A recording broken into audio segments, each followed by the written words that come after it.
So he's 5 minutes out. Okay, all right, you got him from here. They were jumping up and down because someone said it was 5 minutes. Oh, they're doing a reenactment for me. That's right. This edition of the Ridley Report is brought to you by the Hampshire State Reps gather outside the building where Ron Paul is about to appear. It's Exeter, New Hampshire. The time warp taking us back to 2007 is almost complete.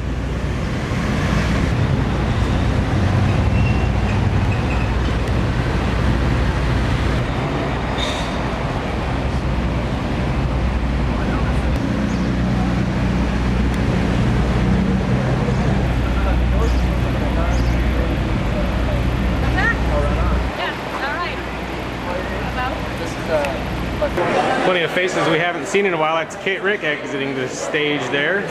She's one of Ron Paul's people and a Free Stater who moved to New Hampshire. These guys are fun about Illuminati.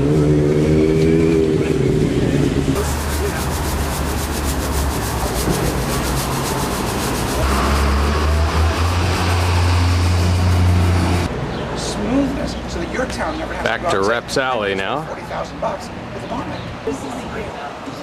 They'll still collect it the same way they do right now. By what authority are you jumping in? By what authority are you going to move into that position? You don't. You give them the option to say, we will let you have all of the, we will, in exchange for getting smooth cash flow, we will let you take the interest. Other states do this by going to factoring companies. If you want the interest more than you want the cash, take the interest. But this is an option that towns don't. I think we're about 20 minutes from him arriving, or from the event technically starting now.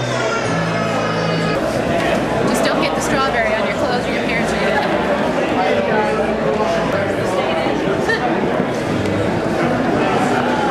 Why don't you let me take it? Everybody happy now? Terrific. To figure out something. I'll try to... Sitting here with Kate Rick, who is the PR person for Ron Kate Paul. Shakai now, actually. That's I right. had a different name now. PR person for Ron Paul in New Hampshire. Yeah, I'm doing media consulting right now. So. And what do you see at this point? Where do we stand now in May of 2011 compared to where we stood in May of 2007? I think we're ahead of where we were then. I mean, there's still definitely a lot of work to do in New Hampshire. We certainly have an eye on placing better than we did last time, and I think that's quite doable. Can you speak up a little bit? Sure. I think we're better than we were last time. We're certainly ahead of those numbers, and I think we're looking to improve over the next several months, certainly. Okay.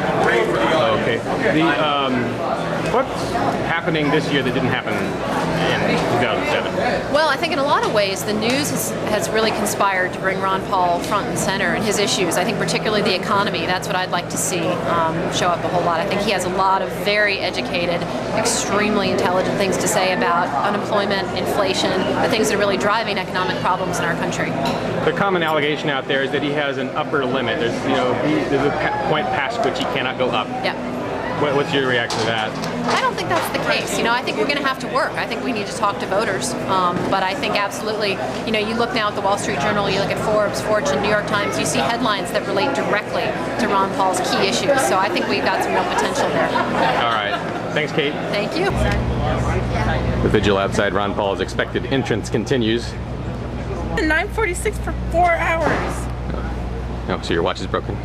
I don't think that worked out well.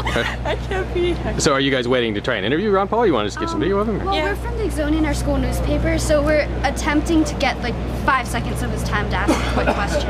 He's usually pretty good about that. He may be in a rush when he gets here, though. Oh, really? Yeah. And then maybe just like a quick 2-second question, like Harry Potter or Twilight. No. Yeah. No, just kidding. Don't worry, I won't ask that question. Once you repeat it over and over in your head, it becomes reality. Okay, no. What advice do you have for Phillips Exeter There are students who are interested in politics? Or who are interested in going into politics. Or just interested in For what kind of students? Phillips Exeter, our school. Oh, because you guys are film students. Or Phillips Exeter. Oh, okay. Yeah. And you want to know what his advice is for if you want. Students wanting to go into politics. What do you hope that he will tell you? Oh, I'm sorry. We just want to hear the words come out of his mouth. Why is that a question important to you? I think it definitely applies to our school because I'm sure a lot of the other political questions will be posed throughout the campaign. So we just want to see how he could kind of connect with the Exeter students. Right. And there are a lot of different clubs on campus that are like political clubs on campus, and I know there are a lot of kids interested in pursuing politics or that kind of field, and I think that coming from such a successful politician, those words would be music to our ears as well as our hearts. Do you consider yourselves long-term Ron Paul supporters, or are you just interested? I'm not particularly a Ron Paul supporter, though I do like some of his beliefs, or I do agree with some of his beliefs. But I think he's a good politician. And I think that's, I mean, no matter if you're on his side or not, it's nice to have advice from him. I'm kind of curious to find out how effective he is in getting his message out. What would you say if you had to sum Ron Paul's message up in one sentence? His most important message, what would it be? Get rid of the Federal Reserve. Okay, yeah, it sounds like the message is getting out. Yeah, I think he's very strong about what he wants. I don't know about all his messages. Yeah. And I think that he likes to stick to his beliefs, and I don't know if that's going to be the best tactic in his campaign, but I think, I mean, it's good that he does that, but I don't know how many people will vote for him because of that, because he seems like he firmly believes everything that he's up against and not willing to waver his opinion for others, which might not be the best interest of the country. So. All right, thanks, ladies. Would you plan on asking? They were jumping up and down because someone said it was 5 minutes. Oh, they're doing a reenactment for me. That's right. So he's 5 minutes out.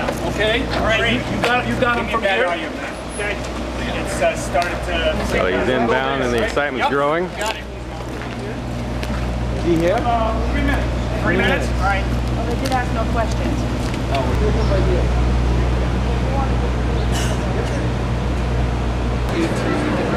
That's always a good sign. We didn't get enough of that in the last election at this point. In the last election. Oh, here's the crowd. Thank you. Give him the space. Are you excited? Good morning. Certainly. Always. Hi. How you doing? Good. How are you?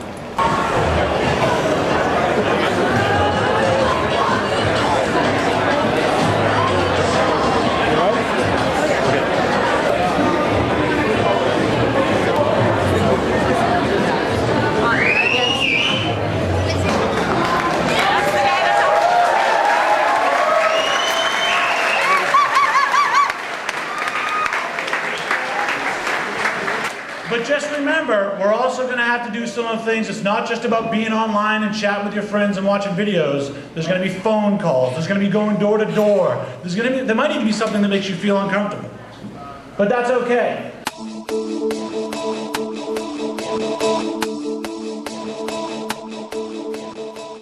What are you arresting this man for? You've seen the dramatic Liberty arrests in Keene, New Hampshire. Now see 111 reasons why you should move there and reinforce these gutsy activists. Keene's advantages are compelling, and the list of reasons to move has just been updated. For details, visit freekeene.com.